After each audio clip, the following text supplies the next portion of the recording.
Salam Bapak Ibu Saudara yang dikasihi Tuhan. Pagi hari ini kita akan bersama-sama mempersiapkan hati kita untuk masuk dalam hadirat Tuhan, masuk dalam ibadah kita pagi hari ini. Mari kita bersama-sama mengangkat satu pujian, Engkaulah kekuatanku.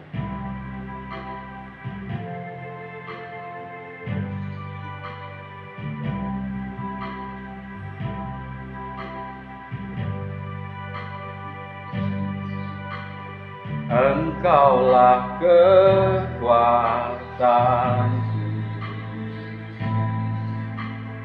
tempat perlindunganku saat badai menerpa. Aku tak akan goyah, aku tak akan goyah, sebab Kau sertaku.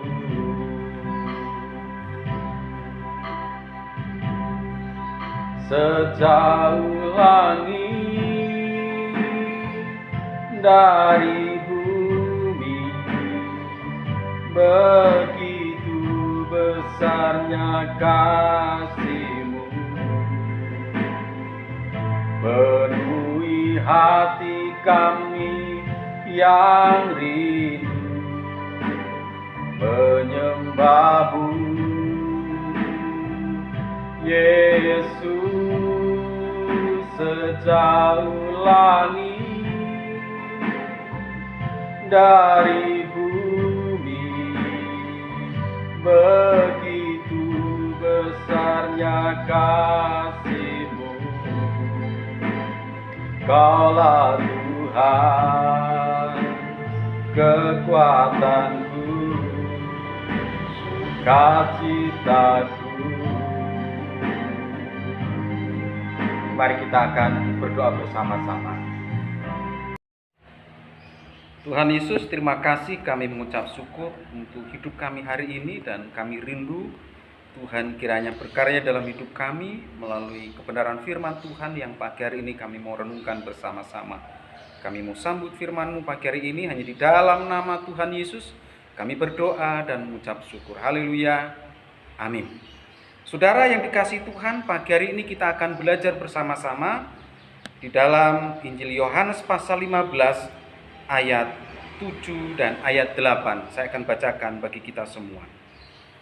Jikalau kamu tinggal di dalam Aku dan firman-Ku tinggal di dalam kamu, mintalah apa saja yang kamu kehendaki dan kamu akan menerimanya. Dalam hal inilah Bapa-Ku dipermuliakan, yaitu jika kamu berbuah banyak, dan dengan demikian kamu adalah murid-murid-Ku. Saudara yang dikasihi Tuhan, tema renungan kita pagi hari ini, kekuatan orang Kristen di masa sulit. Jujur kita akui hari-hari ini tidak hanya kita yang mengalami, tetapi semua orang di bumi ini sedang mengalami kesulitan yang sama. Tetapi kita harus yakin bahwa Tuhan akan menolong, memelihara hidup kita dalam situasi, kondisi apapun. Oleh sebab itu mari, pentingnya kita tetap mendengar, merenungkan firman Tuhan yang akan terus memberikan kekuatan di dalam hati dan hidup kita masing-masing. Ayat-ayat yang kita baca tadi menjelaskan ada dua hal yang akan membuat kehidupan orang Kristen akan tetap kuat dalam situasi kondisi yang sulit seperti ini. Mari kita akan lihat bersama-sama. Yang pertama dikatakan, jikalau kamu tinggal di dalam Aku. Ini perkataan Tuhan. Hanya tinggal di dalam Tuhan saja, maka kita akan tetap kuat. Mengapa? Karena memang kita tidak punya kekuatan apa-apa dalam diri kita. Kalau kita mengandalkan kemampuan kita, kita akan gagal.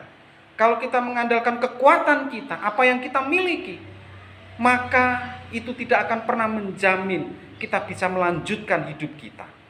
Saudara yang dikasihi Tuhan, tinggal di dalam Tuhan saja, itu yang akan memberikan kekuatan. Artinya apa?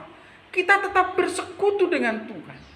Kita tetap membangun komunikasi yang baik dengan Tuhan. Di dalam doa, dalam pergumulan pribadi kita dengan Tuhan. Tidak hanya seperti itu, tetapi kita akan semakin dekat dengan Tuhan hidup kita. Hari-hari ini hanya Tuhan yang bisa menolong. Tuhan bisa pakai dengan cara apa saja untuk bisa kita mempertahankan hidup kita, untuk kita bisa menikmati kebaikan demi kebaikan dalam hidup kita, dalam situasi yang sulit seperti ini. Oleh sebab itu ingatlah apa yang dikatakan Tuhan, tetap tinggal di dalam Tuhan. Jangan tinggal di dalam lain. Jangan dekat dengan yang lain, hanya dekat kepada Tuhan. Itu yang pertama. Lalu yang kedua, saudara, kalimat selanjutnya menyebutkan, dan firman-Ku tinggal di dalam kamu. Tidak hanya kita tinggal di dalam Tuhan, tetapi firman-Nya, isi hati Tuhan harus tinggal di dalam diri kita. Tidak ada pilihan lain. Hanya dua hal ini, tetap tinggal di dalam Tuhan dan firman Tuhan tetap tinggal di dalam kita.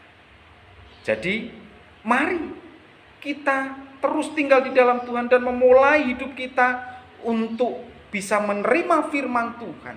Setiap saat kita bisa baca, kita bisa dengar firman itu dan masuk dalam hati kita, tetap tinggal dalam diri kita. Itu yang akan memberikan kekuatan. Jangan lengah. Mungkin kita menerima informasi-informasi yang lain, tetapi jangan lupa informasi firman Tuhan tetap menjadi yang utama dalam diri kita. Karena itu yang akan memberikan kekuatan, kemampuan untuk kita tetap bertahan dalam situasi yang sulit seperti ini. Mengapa? Perhatikan apa yang dikatakan firman Tuhan selanjutnya. Jikalau kamu tinggal di dalam Aku dan firman-Ku tinggal di dalam kamu, mintalah apa saja yang kamu kehendaki dan kamu akan menerimanya. Mungkin permintaan kita, doa kita kepada Tuhan begitu banyak. Mungkin banyak juga doa-doa kita yang tidak terjawab. Dan kita tidak mendapatkan sesuai dengan permintaan kita. Seringkali kita bertanya, mengapa Tuhan?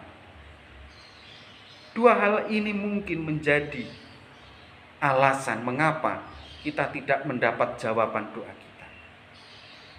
Apakah kita masih tetap tinggal di dalam Tuhan? Apakah hidup kita tetap dekat dengan Tuhan? Apakah tetap kita berharap hanya kepada Tuhan? Atau selama ini kita berharap dengan hal yang lain? Justru dalam situasi kondisi yang sulit, hidup kita semakin jauh, semakin jauh, semakin jauh dari Tuhan. Itu bisa jadi alasan mengapa kita tidak bisa mendapatkan jawaban atas permintaan doa kita. Kalau kita sudah dekat dengan Tuhan, kita sudah membangun hubungan yang sangat intim dengan Tuhan. Mungkin yang kedua, apakah selama ini firman Tuhan tinggal dalam diri kita? Apakah setiap hari kita baca firman Tuhan? Apakah setiap hari kita dengar firman Tuhan, lalu masuk dalam hati pikiran kita, tersimpan dalam hidup kita, kemudian kita melakukannya dalam hidup kita? Bisa jadi kita kurang mendengar, kita kurang membaca, bahkan kita kurang menyimpan firman Tuhan dalam hidup kita. Sehingga kita menjadi khawatir, sehingga doa-doa kita tidak terjawab oleh Tuhan. Dan ketika kita melakukan dua hal ini, saudara yang kasih dalam Tuhan, mintalah apa saja yang kamu kehendaki dan kamu akan menerimanya. Ini janji Tuhan. Kalau kita mampu melakukan dua hal ini, tetap tinggal di dalam Tuhan dan firman-Nya tinggal di dalam kita, maka Tuhan akan mendengar, bahkan Tuhan akan menjawab sesuai dengan apa yang kita butuhkan dalam hidup kita. Tidak hanya itu saja kata Tuhan. Di ayat selanjutnya, sebagai dampaknya, tidak hanya kita menerima apa yang kita minta, tetapi ayat yang selanjutnya mengatakan, dalam hal inilah Bapa-Ku dipermuliakan. Saudara yang dikasihi Tuhan, tidak hanya kita menerima apa yang kita minta, tidak hanya kita menerima apa yang kita butuhkan di saat-saat seperti ini, tapi kita juga mempermuliakan nama Tuhan. Artinya apa? Orang yang belum percaya bisa melihat Betapa luar biasanya Allahnya orang Kristen memelihara umatnya. Bukankah ini menjadi kesaksian yang luar biasa? Tidak hanya kita diberkati, tetapi orang lain juga diberkati. Kiranya firman Tuhan yang kita dengar, kita renungkan hari ini, pagi hari ini, akan memberikan kekuatan dalam hidup kita. Ingat, tetap tinggal di dalam Tuhan. Dan bila firman itu tinggal di dalam hati kita, baca, dengar firman Tuhan setiap hari, maka apa yang kita minta dalam doa kita, Tuhan akan menjawabnya sesuai dengan kebutuhan kita masing-masing. Mari kita berdoa. Tuhan Yesus, terima kasih. Kami mengucap syukur untuk kasih anugerah-Mu melalui kebenaran firman Tuhan pagi hari ini. Kami boleh dikuatkan, kami boleh dimampukan, kami boleh diyakinkan Tuhan akan menolong hidup kami. Terima kasih, kami mengucap syukur untuk renungan firman Tuhan pagi hari ini. Demikian juga untuk ibadah kami pagi hari ini. Kami percaya jemaat-jemaat Tuhan yang sedang beribadah di tempat rumah mereka masing-masing, Engkau juga akan memberkati mereka semua. Dan kami mau menyerahkan untuk kehidupan kami semua sepanjang hari ini dan selanjutnya ke dalam tangan kuasa-Mu. Mohon pertolongan kasih-Mu, Tuhan jamah. Jemaat Tuhan yang hari-hari ini sedang bergumul untuk kesehatan mereka, yang sakit dalam nama Yesus Tuhan jamah dan sembuhkan. Yang sedang bergumul untuk kebutuhan mereka dalam nama Yesus, Tuhan Engkau akan memberkati dengan melimpah. Terima kasih Tuhan Yesus, terima kasih. Kami percaya ketika kami sungguh-sungguh tetap tinggal di dalam Engkau, dan firman Tuhan tetap tinggal dalam hati pikiran kami, dan kami melakukannya dalam hidup kami, Engkau akan memelihara hidup kami hari ini sampai untuk selama-lamanya. Terima kasih Tuhan Yesus, terima kasih. Mari Bapak Ibu Saudara yang dikasihi Tuhan, pagi hari ini kita akan mengungkapkan rasa hati kita dengan doa Bapa kami. Bapa kami yang di surga, dikuduskanlah nama-Mu, datanglah kerajaan-Mu, jadilah kehendak-Mu di bumi seperti di surga. Berikanlah kami pada hari ini makanan kami yang secukupnya, dan ampunilah kami akan kesalahan kami, seperti kami juga mengampuni orang yang bersalah kepada kami. Dan janganlah membawa kami ke dalam pencobaan, tetapi lepaskanlah kami daripada yang jahat, karena Engkau-lah yang empunya kerajaan dan kuasa dan kemuliaan sampai selama-lamanya. Pada akhirnya Bapak Ibu Saudara yang dikasihi Tuhan, mari kita nikmati berkat anugerah yang dari Allah Bapa, persekutuan kita dengan Tuhan Yesus Kristus, dan penghiburannya melalui Roh Kudus. Kiranya menyertai saudara mulai hari ini sampai Maranatha Tuhan Yesus datang untuk yang kedua kalinya. Di dalam nama Tuhan Yesus kami sudah berdoa dan mengucap syukur. Haleluya. Amin.